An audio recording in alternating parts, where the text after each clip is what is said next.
I think it's time for this toxic, binary, zero-sum madness to stop. We're not an imperial power. We're a revolutionary power. We are no longer in a world where you can plot out moves statesman to statesman like a chessboard. You don't know anything about my background or where I came from. It doesn't matter to you because fundamentally I'm a mean white man. We can't do this to the next generation because America will cease to exist. Welcome to the Munk Debates podcast. Every episode, we provide you with a civil and substantive debate on the big issues of the day. Free of spin, focused on the facts, and animated by smart conversation. To arm you, the listener, with enough information to make up your own mind. Today's debate, be it resolved, don't count out President Trump's re-election bid. He has a compelling path to victory on November 3rd. Well, the latest survey just out this morning from Arizona Public Opinion Poll shows President Trump's support has actually fallen to 42%. The latest Fox News national poll shows Joe Biden with a 5-point lead over Donald Trump, 51 to 46%. CBS News polls reveal a tight presidential race and sustained skepticism over the president's handling of coronavirus. Our latest battleground tracker shows former Vice President Joe Biden leading President Trump by 9 points in Minnesota.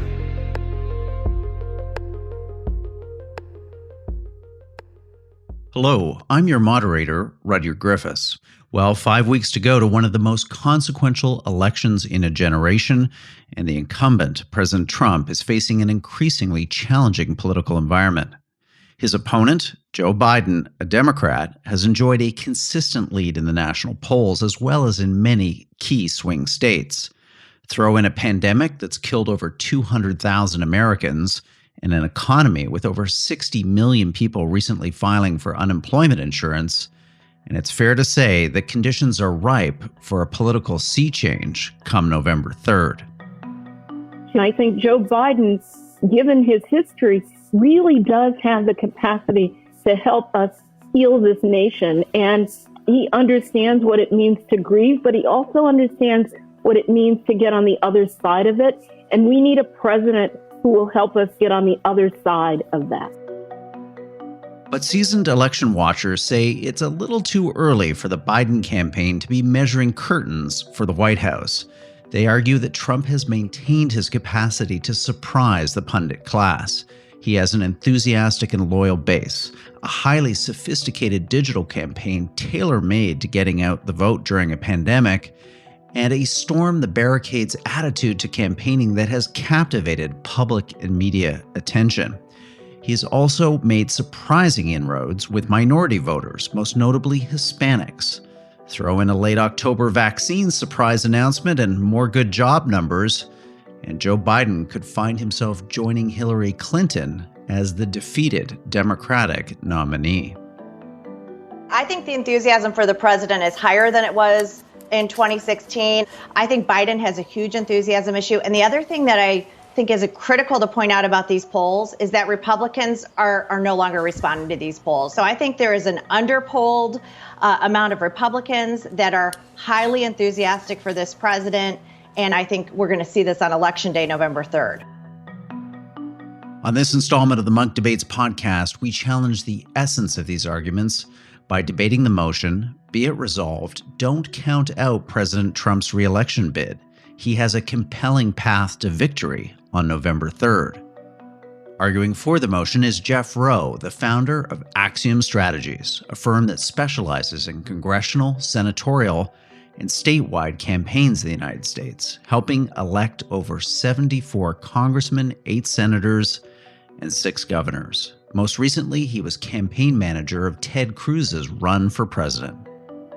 Arguing against the motion is Terry Sullivan, founding partner of the public affairs firm Firehouse Strategies.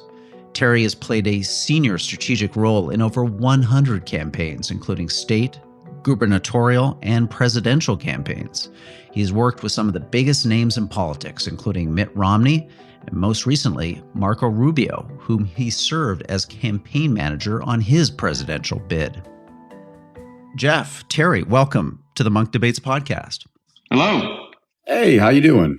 Wow, guys, a real treat to have your two big brains on the Munk Debate program today. I think our ability for our listeners, all of us, to learn from your kind of storied campaign experience working across the United States at all levels of government, including with some really big public figures like Senator Ted Cruz for you, Jeff Rowe, and Marco Rubio, a client of yours, Terry Sullivan.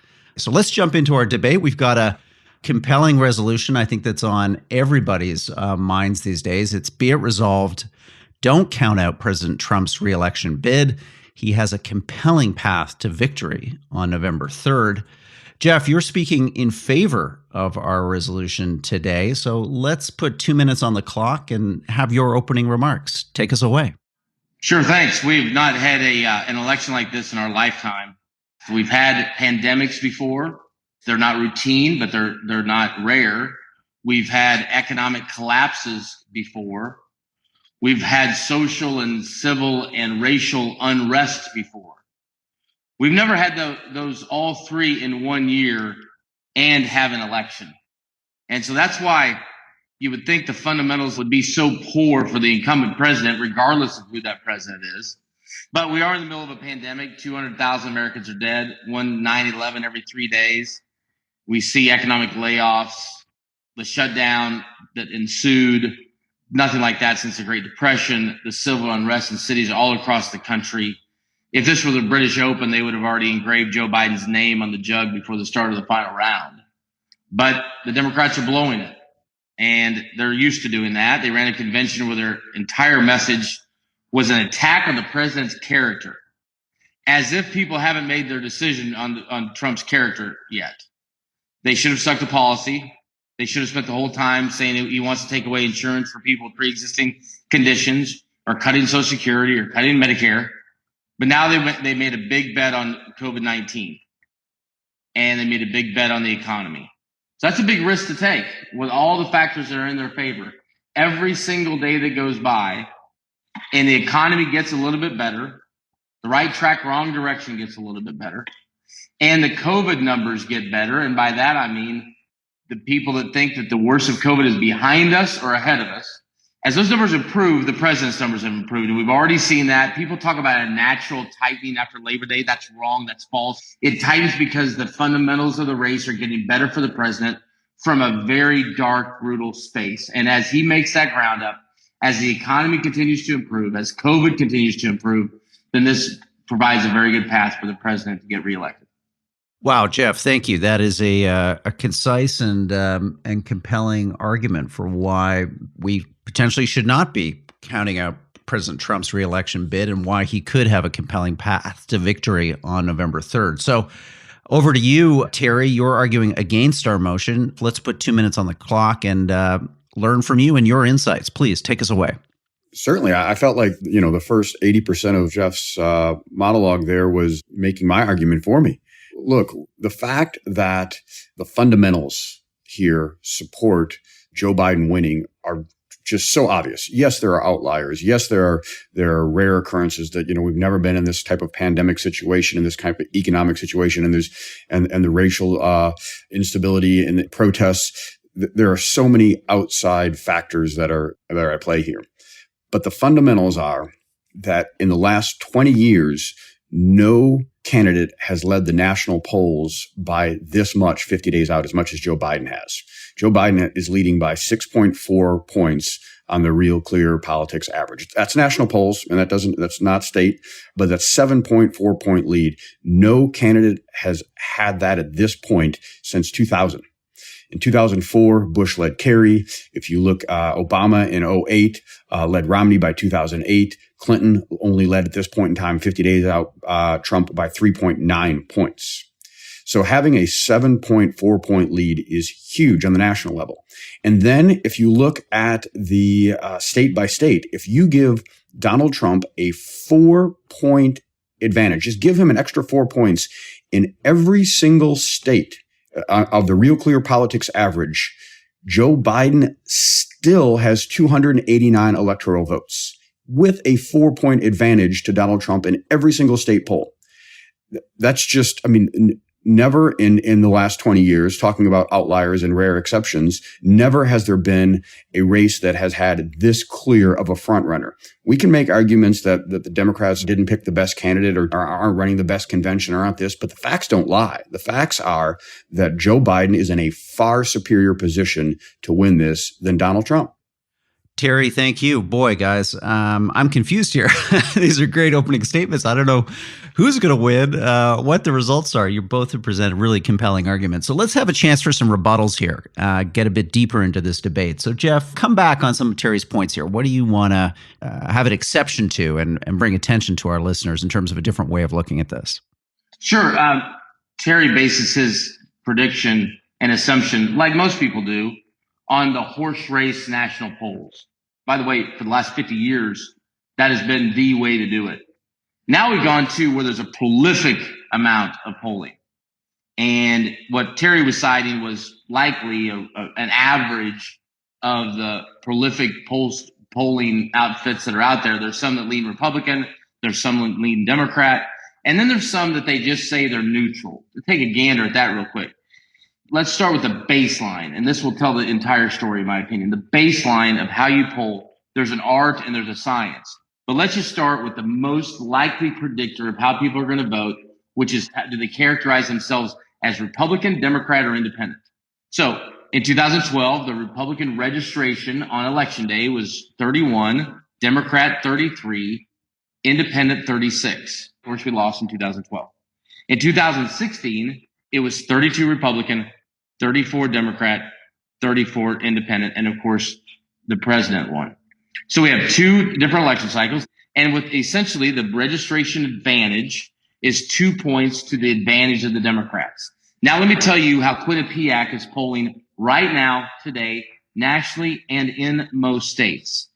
Republican 24, Democrat 34, Independent 34. Now I'm not making this up. They put these numbers out. But they had Republicans at 8-point disadvantage. Now let's go to Monmouth, another neutral, quote unquote, survey research firm. They have Republicans 29, Democrats 39, Independents 39. Both these surveys have a 10-point Democrat lead with the last two presidentials, and even going back to 2008, where it was a 4-point Democrat advantage. It just doesn't simply align with partisan turnout in presidential elections. Now let's look at the Republican survey in the field. The widely mocked Rasmussen poll. What do they have? 33% Republican, 37% Democrat, 30% Independent. So when you take a look at polls, liars figure and figures lie, and boy, do I believe that more in polling than I ever have. These mainline, I didn't even throw in New York Times, Wall Street Journal polls. I didn't even throw in ABC, NBC, CBS, just because I'm embarrassed for them. But those are what make up the big polls that people view the race through nationally, and they simply don't align with history.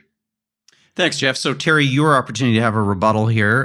You can either address the points that Jeff was just making. I think one thing, if I'm a listener here, tuning into both you guys, I do have some questions about polling, and I'd be curious to know, Terry, what you think about the accuracy of polls today and whether we can take them to the bank or not.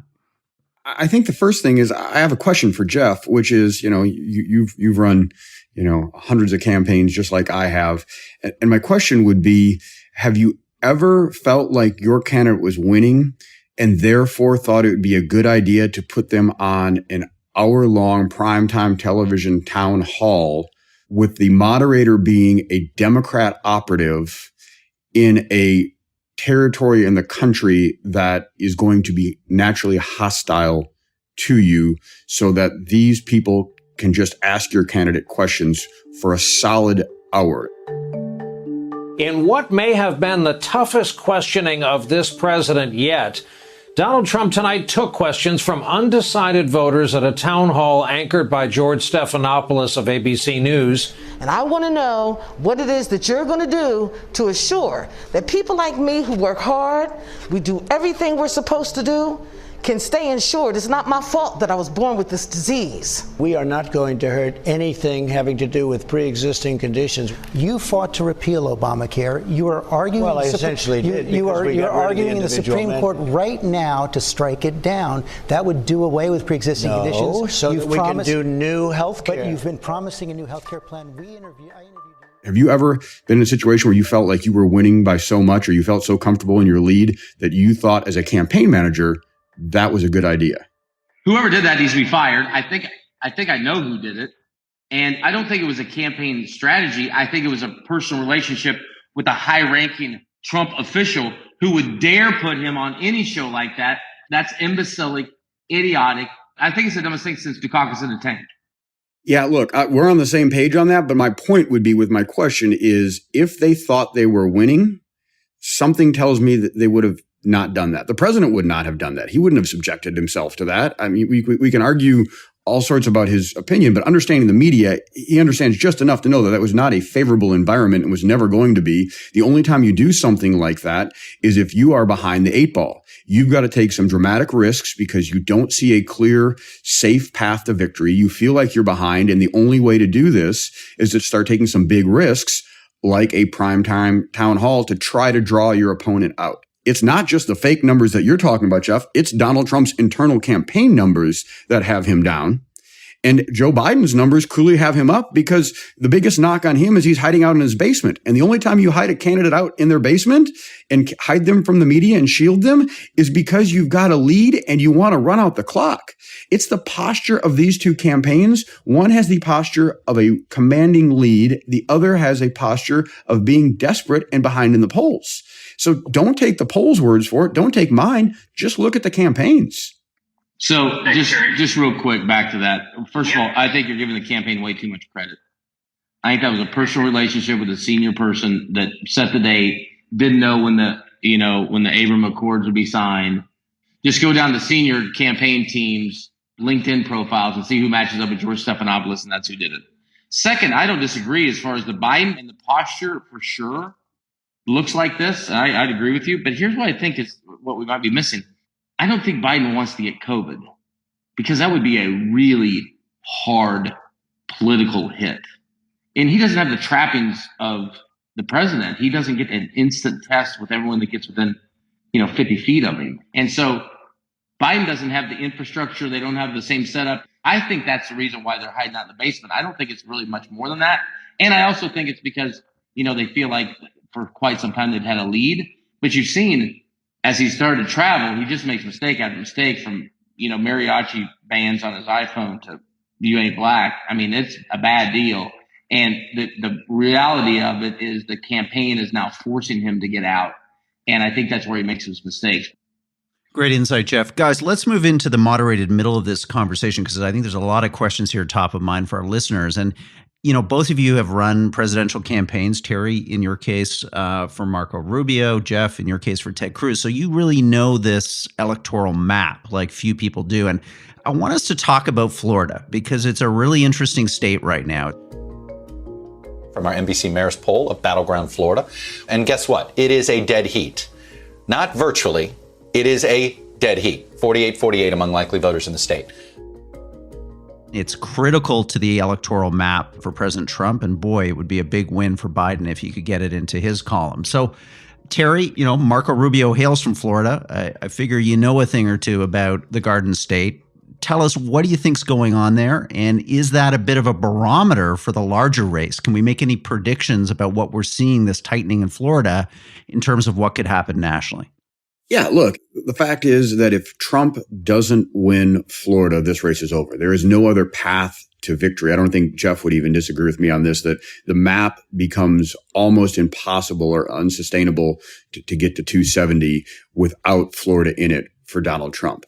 But the fact that he's down there is a real problem for him. He needs to spend every day in Florida until he can get those numbers back up to a safe spot, because it doesn't matter if he wins Pennsylvania and Wisconsin or any of these other states if he loses Florida.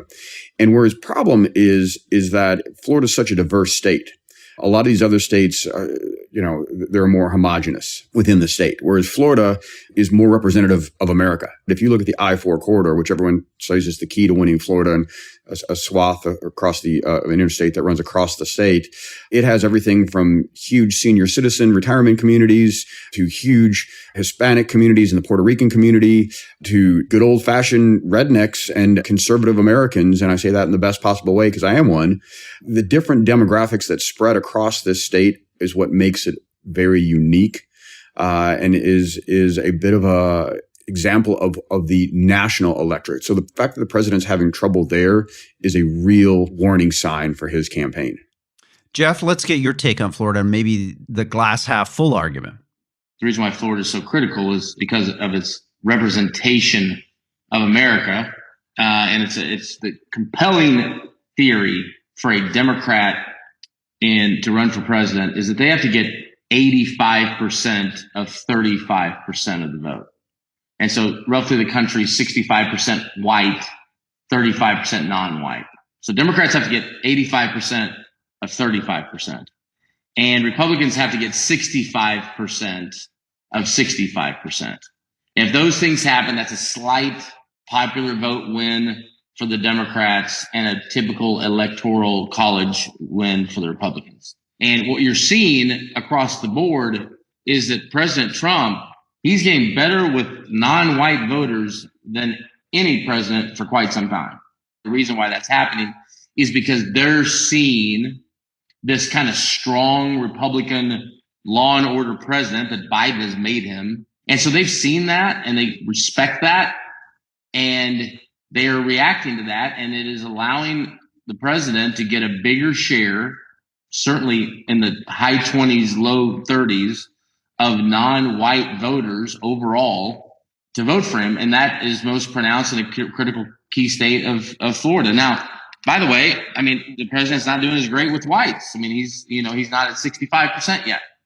There's a lot of undecideds. And that's why as COVID gets better and those senior whites get more comfortable, believe that Trump's doing a better job with it, as they believe the worst of coronavirus is behind them instead of ahead of them, I think it's a real problem for Biden. But I certainly agree there ain't no path without Florida. Thanks, Jeff. I think another thing that listeners really love your take on, both of you, is this whole controversy and pretty maybe profound effects on the election of voting by mail and how this could advantage or disadvantage these two different parties. And Terry, maybe just to start with you, I mean, there's an argument out there that, again, we'll have to take all the polling with a grain of salt here, but it seems to suggest that Republicans are much more confident about voting in person versus Democrats who want to use mail-in ballots. How do you think that could potentially affect Biden's campaign here? And could it play to an advantage for Trump with strong numbers on election night because his voters have gone to the polls and cast that ballot and it's been registered by officials on election day? Well, I think it's a great question. I think there's two important takeaways. One is the fact that the president consistently going after early voting is doing real damage to his campaign in Florida, where Republicans always outperform Democrats in early voting. So the fact that he keeps talking down how it's safe, that you're going to lose your vote and all this stuff is just bizarre, because in the critical must-win state of Florida, Republicans do better at it traditionally than Democrats. So discouraging those seniors who don't want to go stand in line, who traditionally vote absentee, discouraging them from doing it is only going to hurt his campaign in a must-win state. But I think conversely, look, I think the country needs to be prepared for Donald Trump's best numbers to be when the polls close or shortly thereafter the polls close. And then as these absentee votes start being counted, Biden's numbers are going to go up, and it's going to create a real problem within the country, because I can't imagine a scenario where Donald Trump doesn't declare victory on election night, regardless of what the numbers are, and or claim that the election was rigged against him. That's just not in his DNA to say, oh, gee, guys, sorry, I lost fair and square. Good race, Joe. Best of luck to you. I want to help. So we can really look at, regardless of the outcome on election night, when everyone goes to bed, this thing's going to drag on and it's going to be pretty ugly. Thanks, Terry. What's your take, Jeff, on the play out here and the effects of mail-in ballot versus voting in person, and just the effects of the pandemic on these different electorates? Because, it seems like Republicans are, for either reasons of politics or public health, they're just much more comfortable going to the polls in person. Could that actually end up suppressing the Democratic vote? Just simply less Democrats vote in total because they're worried about the effects of COVID. They haven't gotten themselves organized to take advantage of early voting. So that leads to an election day edge for Trump in this campaign. So I think that there's an advantage, but I don't agree with the premise. I don't think that there's going to be a stifling of the vote. I think it's going to be the biggest turnout in American history. I mean, one, but because of population growth, but two, because there's not a lot of undecideds here. There's pretty good motivation on both sides, and there's more ways to vote. There's really 4 ways to vote. Every state doesn't have these options. Some states do. Florida does. But you have absentee, right? They send you the ballot, you get it notarized, you send it back. Then there's early in person, where they open up locations and you can walk in at any time for typically between 20 and 30 days out. Then there's vote by mail, which is what you're discussing. And then there's election day. Now, historically, absentee's pretty split partisan-wise. Early in person has been a Republican advantage, mostly seniors that don't want to vote on election day because it's kind of hectic and stand in line. So that's been a softly Republican advantage, over 2.5% Republican advantage as far as participation. And then you have vote by mail, which is about a 3.5-point advantage for Democrats. And then you have election day, which that's kind of at the whims of the electorate. So there's no real advantage, disadvantage there. You're going to hear about this explosive Democrat vote by mail participation. Now, it's actually already happening in North Carolina. There's a lot of votes that's already been cast in North Carolina. North Carolina is kicking off the 2020 presidential election today as the first state to mail out absentee ballots to voters for the general election. More than 643,000 voters in North Carolina have requested mail-in ballots so far. That's 17 times the number of requests compared to this time back in 2016. But let me tell you the one thing that could actually hurt the Democrats is that when you vote by mail and you send it back in, the only way they know that it's you truly is signature verification. And so you want to talk about a hot, flaming pile of poo. I sign stuff and send it in. I don't recall how I signed my driver's license. I don't recall how I signed my Social Security card. I don't recall how I signed my draft form or my election registration. And so they're going to take these signatures and compare them to how they filled out their voter registration card, which could have been, by the way, 20 years ago. And there's going to be, already there's been about 20,000 votes that have not been counted because of signature verification in North Carolina alone. Now, you can what they call cure those, that you can find out. They submit a list, the parties get them, they actually go out to the person's house. But still, you can have some impact along that way. And then Terry's right, on election day, they count the absentee first, and then they count the early in person second, another Republican advantage. And then they count election day, and then they start counting the vote by mail. And then some places let you just postmark it by election day. So you got 3 or 4 days of mail travel. So yeah, there's almost without a doubt, we're going to see a Trump lead on election night. There's almost no doubt. And then that will whittle down and he'll either win or lose closely, in my opinion. Obviously, I think he's going to win or can win. And you're going to have what Terry outlined. That's the most likely scenario. That's not the most, unlikely, the sky's falling scenario. It's the most likely scenario. And then we have the big litigation in how you signed your voter registration form 20 years ago versus how you signed your ballot when you sent it in. And that is a nightmare. Wow, guys, this is sobering stuff. Just as we move towards closing statements, I think it'd be helpful for the listeners to get a sense from both of you about what they could be looking for in the coming weeks to try to understand the likelihood of this president's reelection. What are some of the key signposts? And maybe, Terry, to go to you first to get those signposts that suggest really that it's not in this president's grasp to achieve reelection. What are those key indicators? I think and I don't know if this is as much an indicator as it is a threshold that he and his campaign has to pass in order to turn this thing around, is they've got to put down the shovel.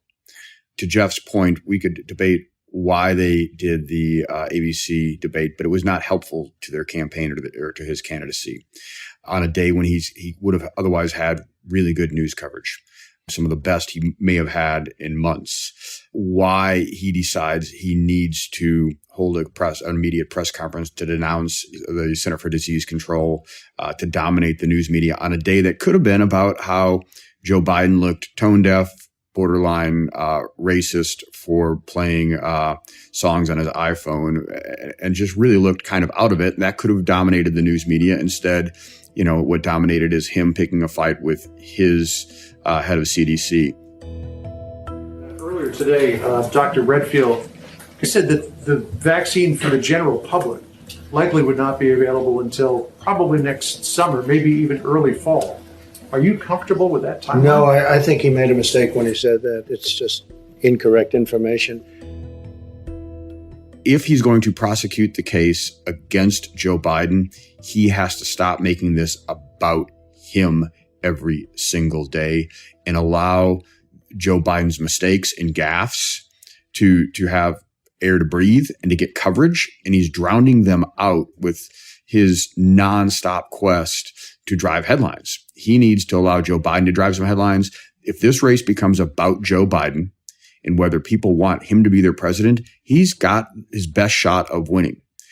But as long as he's making this race a referendum on his personality and himself, he's putting himself in the worst possible position, and he continues to do it every single day. So until he gets some discipline, which I'm not optimistic happens, or his campaign can advise him and get in line to stop doing this, he's got no clear path.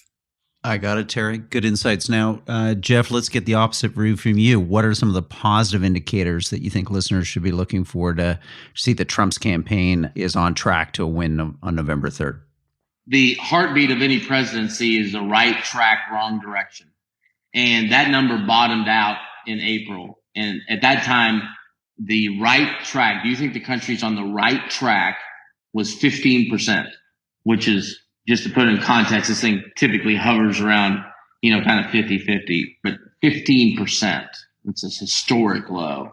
The wrong direction number was about in the mid 60s. I think on election, as the election gets closer, if that number gets over 30, and right now, depending on the poll you look at, and again, liars figure and figures lie, but most reliable internal surveys have that number in the mid to low 20s. For about every 5 points that gets better, I think the president gets probably a point.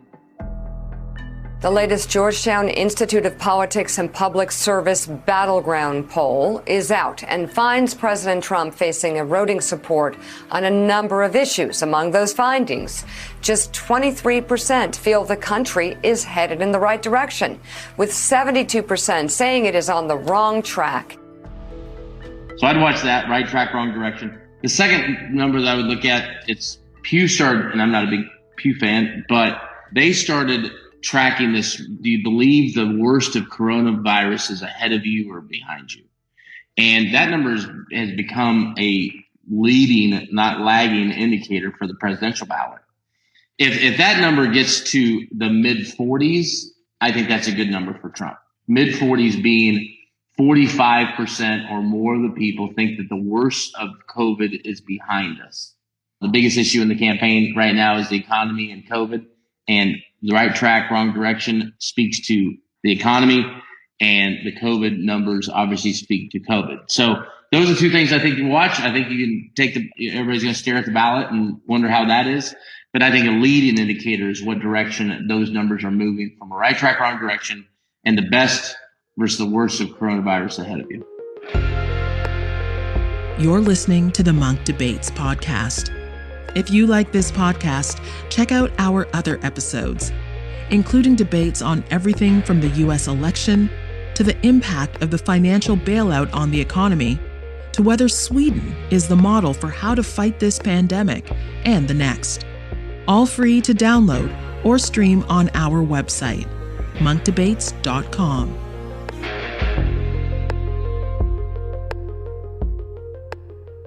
You guys have been super generous with your time. And just before we go to closing, I would be remiss if I didn't just take advantage of the opportunity for both of you to step back from a moment from this particular race. And I'm just, conscious that you've run literally dozens and dozens of high-level campaigns, both of you, across the United States. You're part of a political culture that, sometimes puts on the brass knuckles when it comes to winning. Because let's face it, if you ain't winning, you're losing. And in politics, that means, DOA, your career, your ideas, your agenda is over. And I'm just wondering what you guys both think about this moment that you're at in America. Are you worried about the political fabric of the country? It's something that you've been intimately involved with, both of you, in pulling and stretching and reworking over the last number of decades. And maybe I could just ask you for your reflections on that at a high level. Terry, go to you first, then Jeff, and then we'll go to closing statements. Yeah, I think it's a little easier for me to answer this than Jeff, and I don't mean that as a shot at all, in that I don't work for political candidates anymore. After 2016 cycle, I just decided that 20 years of doing this and working for political candidates was enough, and that I was going to just focus on corporate clients and trade associations and causes that I believed in, and not candidates for office.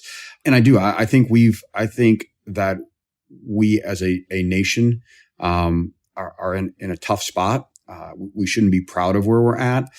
I don't know that I necessarily blame. I know a lot of folks who are in my position who've got out of running campaigns and candidates want to go out and self-flagellate and say, oh, this is awful. I'm embarrassed. I was part of this. I was such a bad person, but now I'm enlightened and I'm going to be in the New York Times saying how awful I used to be, but now I'm good. The reality is the American electorate has played a major role in taking us in this way. The news media has taken a major role in taking us in this direction. Candidates and campaign staff as well. There is plenty of blame to go around, but I don't think it's just, those evil campaign operatives that have put on the brass knuckles. Campaign operatives play to what these people want and what the voters are asking for. And so to that extent, I think there's plenty of blame to go around about where we're at. None of us should be proud of it. But we are where we are, and we have to look forward to try to be civil and realize that a lot more binds us than divides us.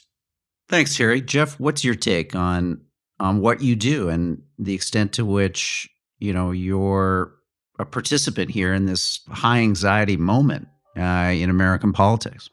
I mean, we've been here before. I think the Republic is pretty sturdy. Voters figure this stuff out. I just don't think it's that bad. Here's what I do think. Republicans and Democrats, we are different people. The polarization is from the people, not the parties, and not the political figures or operatives for sure. We don't watch the same movies. We don't watch the same television channels. We don't go to the same restaurants or eat at the same taco trucks. We go to different schools. We live in different zip codes. We don't do anything with Democrats very much anymore. It's the people, it's not the politicians. And because of that, I think we're going to cohabitate just fine. Our Republicans sturdy. We're going to make big decisions every 4 years on what direction our country's going to go. And I think we're going to be just fine afterwards. But one thing I hope that Jeff and I can agree on is that actually Democrat taco trucks are actually better, generally tastier taco trucks than Republican ones. Like a lot better. Better. Definitely. Yeah. I just take off my, Make America Great Again hat off. Right, especially breakfast burritos in Austin are way better than frankly anywhere else. And if they're in Austin, they've got to be liberal taco trucks. Exactly. Hey guys, I like this. A moment of bipartisan across the aisle gastronomy to take us to our closing statement. So Terry, you're going to go first. 2 minutes on the clock. Just sum up the key points you want this audience to leave with to, again, reflect on our resolution. You've been arguing against it. Be it resolved. Don't count out President Trump's reelection bid. He has a compelling path to victory on November 3rd. Let's get your closing statement. I don't think there is a compelling path. There is a very narrow path. And again, it's don't take my word for it. Look at the posture of the Biden campaign, the posture of the Trump campaign. I disagree with Jeff's premise that the polling is intentionally biased. because they're a business just like anything else. If they want to brag that they were right, it serves no purpose for them to be biased. I think public polling can be inaccurate or miss the mark, but I think they strive to try to make the mark. And I think there were problems last time that they corrected in how they're doing it this time. But at the end of the day, there is nothing data point wise that you can say, I'd rather be managing Donald Trump's campaign than Joe Biden's campaign. Everything points to Joe Biden having a far better chance to win this thing. Thanks, Terry, for that closing statement. Jeff, we're going to give you the last word with 2 minutes on the clock. Take us away. Well, I appreciate you all having us today. I also appreciate Terry making the case for Joe Biden. You know, it's not surprising. Terry's always with the liberal in the race, so I get used to it. So, Biden's run a tactically smart campaign. The president's campaign has not. He's let the president's campaign step on their own message time after time. He's let Trump make it a referendum on Trump. But this is the time that the players matter. And the fact of the matter is Donald Trump's a better candidate than Joe Biden. He draws a contrast better. Voters are more motivated for him than Democrats are for Joe. Base enthusiasm matters. The first person to get to 70 million votes, if you just said that's the only measurement, we don't care who wins or by how much. We care about who could get 70 million people to vote for them first. I'd take Donald Trump every single time. He doesn't have to win the popular vote. He's just got to draw close enough in the popular vote to win the Electoral College. And if you talk about debates, I think because of the split of the electorate and what we talked about with viewing habits and eating habits and everything else, if the debates are really going to matter, I think it's going to rival the Super Bowl nearly in viewership, particularly the first one. And this is actually the time when all the punditry and the heightened introspection on who's running whose campaign and who's doing what television ad and all that kind of goes away. And it just becomes a straight up horse race. And it's a horse race between two men in their 70s. Who's got better stamina? Who's got better control? Who can debate better, rally better, motivate better, draw better contrast? If you got a guy and you got to give one of those two men the ball at the goal line to get it over the top, I think I'm rolling my dice at the Trump casino. And I think the president's got a real shot to win, a real shot to bring it home. And I think Joe Biden is a very weak horse to ride at the end.